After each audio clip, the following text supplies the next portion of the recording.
If you're looking for a budget gun in Escape from Tarkov that's affordable but still gives you a fighting chance against just about any enemy, I call them cheap Chad destroyers, there are actually quite a few options for you. And in this video, we are talking about one of the most forgotten budget guns in the game. I'm Jessekazam. Welcome back to another Escape from Tarkov video. I stream Escape from Tarkov on Twitch. All my links will be down below. And if you like this video, it would be a huge help to me to drop a like or a comment down below. That stuff helps me out a lot more than you think. So thank you to those that do that. But with all that out of the way, let's go ahead and dive right in.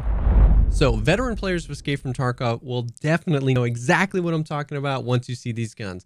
The SKS was one of the oldest budget guns in the game. You used to see these absolutely everywhere. And it's no surprise that as Escape from Tarkov has evolved, as hundreds of thousands of new players have come to the game, and as an absolutely insane amount of new guns have been added to the game, that these things have kind of fallen by the wayside. As somebody that plays Tarkov like 40 hours a week, I actually don't see these very often at all, even around early wipe where you used to see them absolutely everywhere.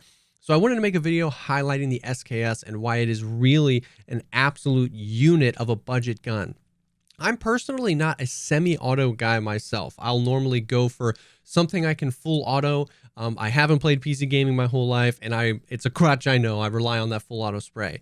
But if you feel like you have even remotely decent aim and you like using semi-auto guns in Tarkov, the SKS is an absolutely great option. So there's a few different types of SKSs, and they can actually kind of get confusing if you haven't really modded them before. But this is the kind of like the Gucci'd out one that we'll talk about later, just as an example of what you can do to this gun. But the two primary versions of this gun is the SKS and the OP SKS. So the SKS is available from Prapor really early on for 21,000 rubles. I believe it's even level 1 that you can get the SKS. It is. So 21,000 rubles, level 1, semi-auto, and it shoots 7.62 ammunition. We'll talk about the ammo in a little bit. The OPSKS is available from Jaeger, and I believe you have to upgrade him a little bit. Actually, once you get Jaeger level 1, you've got the OPSKS, so right at the beginning. Now, the difference here is primarily the ability to put a dovetail mount on it. So if we take this, actually here, we'll take this PSO off. This dovetail mount attaches to the side and then lets you put on dovetail optics. So we can just slap this on. This won't fit on the regular SKS, and the dovetail mount also won't fit on the SKS. So you can't adapt this regular SKS for these optics. You have to use the OPSKS. So that's the primary difference there, other than obviously the color and the stats. You're not really going to be worrying about stats on a gun like this because it's semi-auto, it's budget, it's just kind of bare bones. So those are the primary differences. There are quite a few dovetail optics, not just long-range ones. The PSO is a great optic. It's relatively affordable, and it's a great like 4x optic. There's a few different versions, but they're all really solid. So any of these other dovetail optics, like the Cobra or my personal favorite for this, the OKP7, it sits low. It's got a small reticle. It's pretty close to just like a red dot type red dot style optic.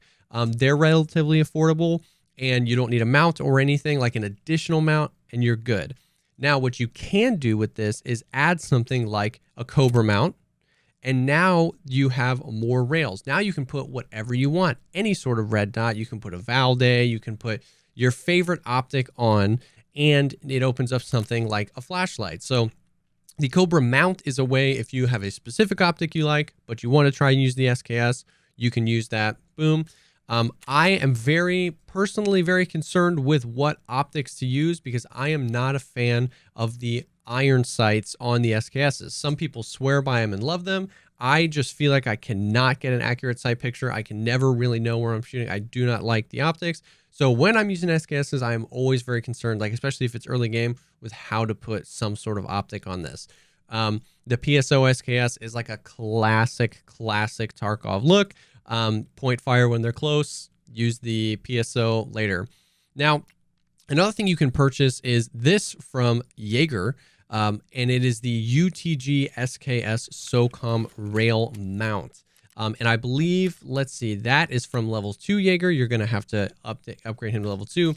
But this can slap just right on the front of a standard SKS, and now you've got a bunch of rails where you can put flashlights, lasers, and an optic on top. You can also put something like this on the OP SKS, and you can even use this to cant an optic so that you can have a PSO and then like a canted red dot or something like that, if you like being able to swap between those close and long ranges.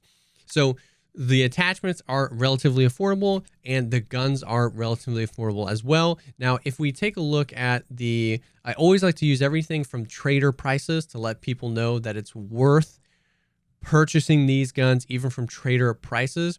But if we take away the trader filter, you can see that these guns are cheaper on the flea market. And while, you know, a video like this might spike the prices of these very temporarily, these are some of the most commonly found weapons in Escape from Tarkov on scavs.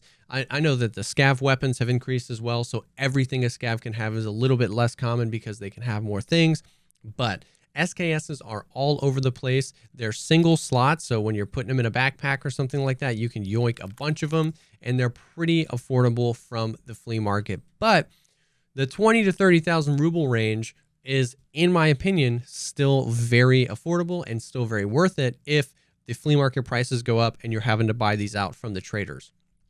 Now, the next thing we got to talk about is the ammo, because the gun, okay, it's a nice gun, but is it going to shoot anything that's going to kill anybody? So day one of the wipe, 7.62 PS is purchasable from Prapor for 91 rubles a round, and there is no limit on how many you can purchase. This has 32 pen and 57 damage. The first few weeks of a wipe, this thing is an incredible round because 32 pen, it's like if your enemy has armor, this is probably going to pen it. If he has a face shield, this is probably going to pen it. This thing hits hard and it's got 57 damage, which is a lot of damage. So you're going to be doing some good work with this. And then later in the wipe, 7.62 BP is the top tier round for this caliber. 47 pen, 58 damage. This thing hits really, really hard. 47 pen means that even class 5 armor, you're going to be doing work on this. Like I think this in three taps zeroes out a core end, class 5, and in like 5 or 6 shots, you have basically effectively completely destroyed Gen 4s. So this thing hits hard. 47 pen is going to hit pen through every face shield basically every time until you get up to like the Alton level face shields. It's a really good round, and it's a really affordable round for what it is, for it being the meta round of the SKS of 7.62, 939 rubles, the ability to purchase 300 of them, and the fact that Prapor is pretty much not really out of stock of these most of the time, makes this a pretty awesome round to use, especially since because you're semi-autoing, you can keep most of your ammo in your container and then just be using what you need and pulling out what you need in your rig. So you're not buying 300 of this and then going through all of that in one raid, or dying with like 6 30-round mags like you do with a lot of full auto guns. Now, the caveat here is that you have to complete the quest Punisher Part 5, which is when you have to find in raid an AK-74N, an M4, some PM pistols, and you have to kill 10 PMCs using a pack of vests and a 6B47.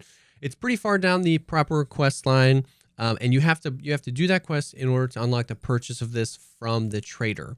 So that is something to keep in mind. If you're fresh to the game, brand new, and you're looking for a budget gun, the SKS is still good. You're still going to be able to use 7.62 PS, and you can still buy these rounds off the flea market for almost the identical price. This might inflate a little bit too, but it's totally up to you. But that is a caveat there. That might be a quest for you to push for if you really like this gun and this caliber.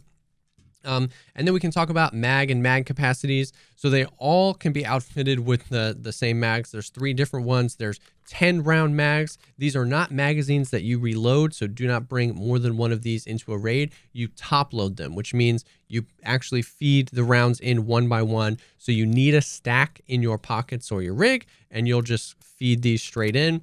The 20 round mags are mags that if you have more than one, you will reload this to another mag, like more of a standard mag.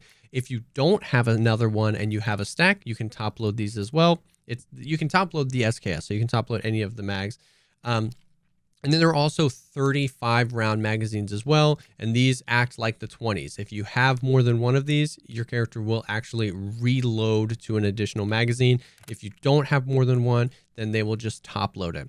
So like we said, it's a great way to go absolutely top tier with the ammo because the gun is budget, and keep most of it in your secure container. Keep maybe like a 20 stack in your pockets, and that way you're not flushing a bunch of ammo down the toilet every time you die. You're just using what you need.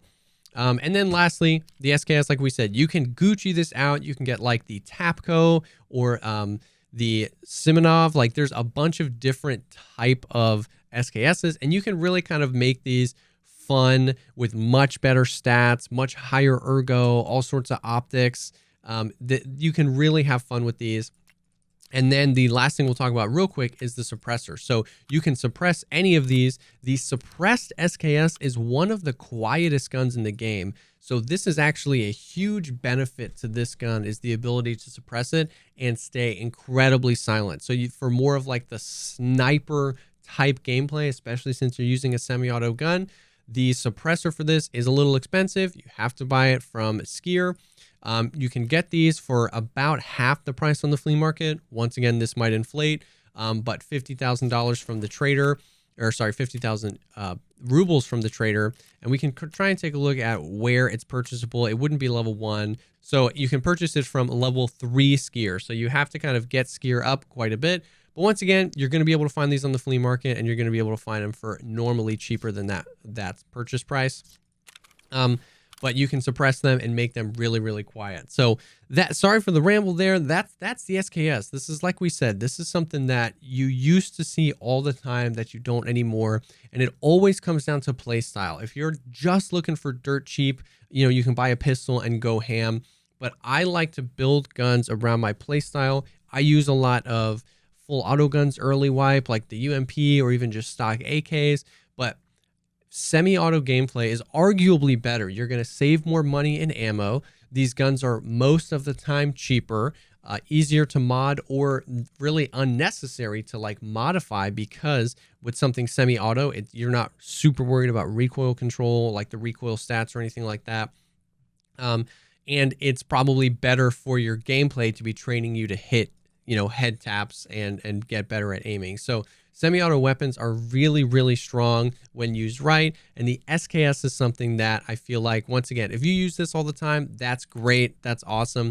But I definitely feel like this is something that was kind of left behind and has been forgotten. And if you're just down and out on your luck on Tarkov, or you're running out of money and you're looking for something that gives you a fighting chance with a pretty awesome round, the SKS might be a good place to start. So try it out, try a few different versions of it, and hopefully you start winning more raids and bopping more PMCs in Escape from Tarkov.